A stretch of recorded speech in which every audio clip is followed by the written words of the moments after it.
नमस्कार। रोचक जानकारियों के मेरे इस चैनल पर आपका बहुत बहुत स्वागत है। मैं हूं विनय बिहारी सिंह। आज मेरे साथ हैं इंडियन मेडिकल एसोसिएशन दमदम की vice president doctor Mridula Purkayastha. आप एमडी गायनोकोलॉजिस्ट हैं, स्त्री रोग विशेषज्ञ हैं। आज मैं इनसे विभिन्न विषयों पर बातचीत करने उपस्थित हुआ हूं। डॉक्टर साहब, आजकल नई पीढ़ी में कई सारी यौन भ्रांतियां भी हैं और उसके कारण कई समस्याएं आती हैं। कृपया बताएं कि वे कौन सी भ्रांतियां और गलतियां हैं जिनसे कि ये समस्याएं आती हैं। नमस्कार। मैं अपने गायनेकोलॉजिकल प्रैक्टिस में देख रही हूँ कि आजकल लड़कियों की शादी थोड़ी ऊंची उम्र में होती है। जी, अधिक उम्र में होती है। हाँ, जैसे जी। पढ़ाई में अपने व्यस्त रहती है, बहुत एम्बिशियस लड़कियां हो रही, अच्छी बात है। हर एक को अपने पैर पे खड़ा रहना है, तो इसके लिए ज़्यादा एजुकेशन लेते लेते शादी भी देरी से होती है। और कई बार ऐसे भी होता है कि शादी तो ठीक उम्र में हुई, लेकिन अपना करियर करते करते या दोनों भी स्टेबल नहीं हुए, इकोनॉमिकली स्टेबल नहीं है, तो फिर वो प्रेगनेंसी लेना नहीं चाहते हैं।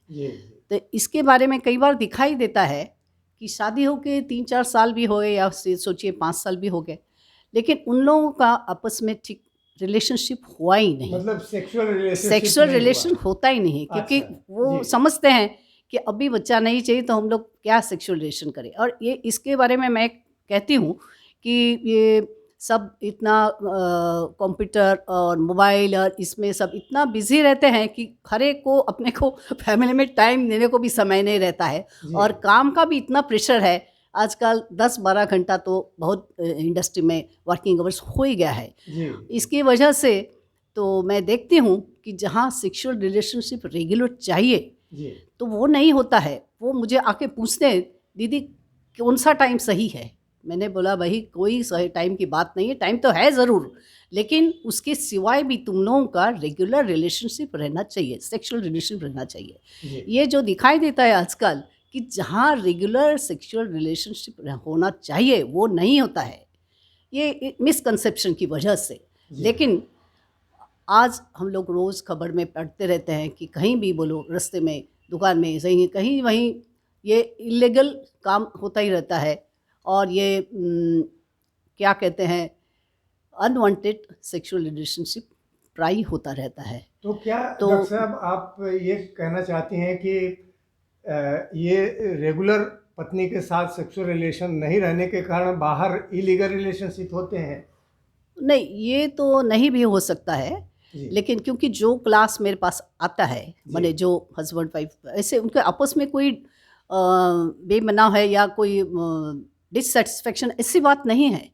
लेकिन वो अपने काम में इतने बिजी है या उनके रॉन्ग आइडियाज़ है कि सेक्सुअल रिलेशन करने से ही बच्चा हो जाएगा, और अभी बच्चा हम लोग नहीं चाहते हैं। लेकिन बहुत जो फैमिली प्लानिंग के मेथड्स है उसके बारे में वो भी उनको कुछ मालूम नहीं है, वो भी डॉक्टर के पास उसके बारे में आते ही नहीं है, बहुत कम आते हैं। कि सोचिए 100 में 1-2 आएंगे कि अभी मुझे इमीडिएट बच्चा नहीं चाहिए तो हम लोग क्या उपाय करें, लेकिन ज़्यादातर आते नहीं है और ऐसे भूल भाल प्रैक्टिस करते रहते हैं।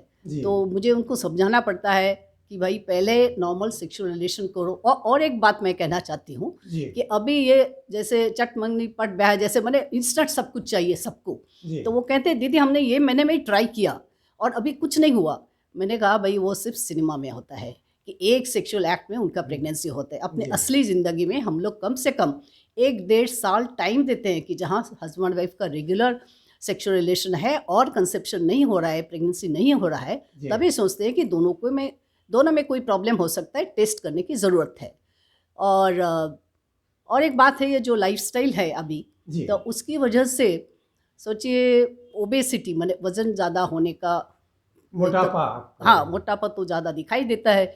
ये फास्ट फूड खाने की आदत है, कोई एक्सरसाइज की बात नहीं है, इतना स्ट्रेस है, सब मिला के क्या होता है कि उनका मेंस्ट्रुअल, लड़कियों का मेंस्ट्रुअल इरेगुलरिटी भी बहुत दिखाई देता है, मासिक जैसे धर्म में गड़बड़ी हो जाती है। हाँ, जैसे पॉलिसिस्टिक माने PCO, पॉलिसिस्टिक सिंड्रोम जो कहते हैं ना, माने दोनों ओवरी जो रहती हैं, एक लड़की में एक यूट्रस और 2 ओवरी रहती है, एंडोक्राइन ग्लैंड्स, तो उसमें बहुत सिस्ट दिखाई देते हैं, तो ये है पॉलीसिस्टिक ओवरीज। तो ये बहुत इंसिडेंस बढ़ रहा है, तो इसकी वजह से उनकी मासिक में भी कोई डिस्टर्बेंस आता है और प्रेगनेंसी में भी कठिनाई आ जाती है।